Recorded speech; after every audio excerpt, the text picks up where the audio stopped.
meron po ako dito. Ayan.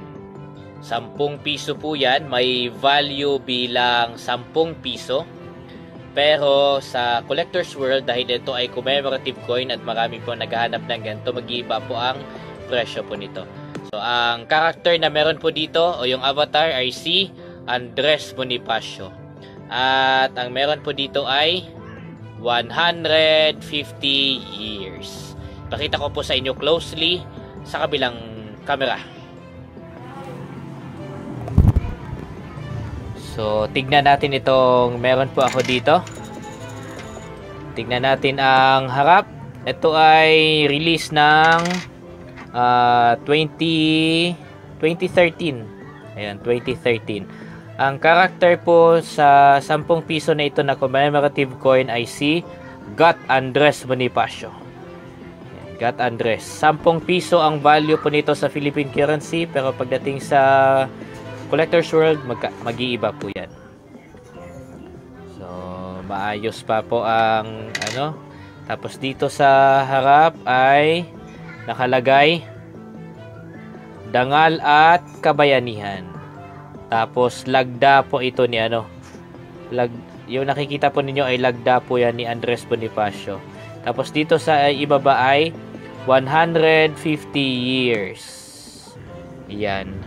So kung hindi po ako nagkakamali, ang 150 years na ito ay parang paggunita sa pagkamatay ni Andres Bonifacio. 150 years na death anniversary ni Gat Andres Bonifacio.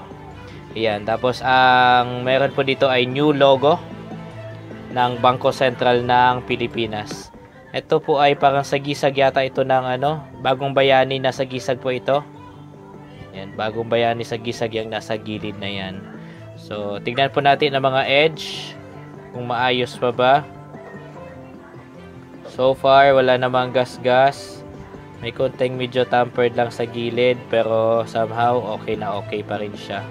Ito ay lilinisin ko na lang para mailagay ko po dito sa coin holder para mas makaiwas sa gasgas. Yan, ito ay commemorative coin, 10 piso. Kung meron pa po kayong ganito, na naitago, please message na po ako, bibilhin ko po. Kung meron mang gusto at nagmamadaling naghahanap ng ganito na coin, pwede ko ring ibenta itong meron ako sa kanila. Okay? So kung sino man na makapanood po nito, na gusto pong kumuha, benta ko po ito sa inyo. Kung meron din naman kayong ganito, i-message nyo po ako. At pag-usapan natin kung magkano ang presyo. Bibilihin ko yan for collection. Pero one thing is for sure, na syempre ginagawa namin ito ng mga kolektor. Ilalagay namin dito sa coin holder at syempre nagiging collection. So usually, kung hindi man ito maibalik sa bangko, nasa mga kolektor po yan. Yan, katulad nitong ginagawa ko. Katulad nito at katulad nito. Ayan. So, nagiging collection po siya.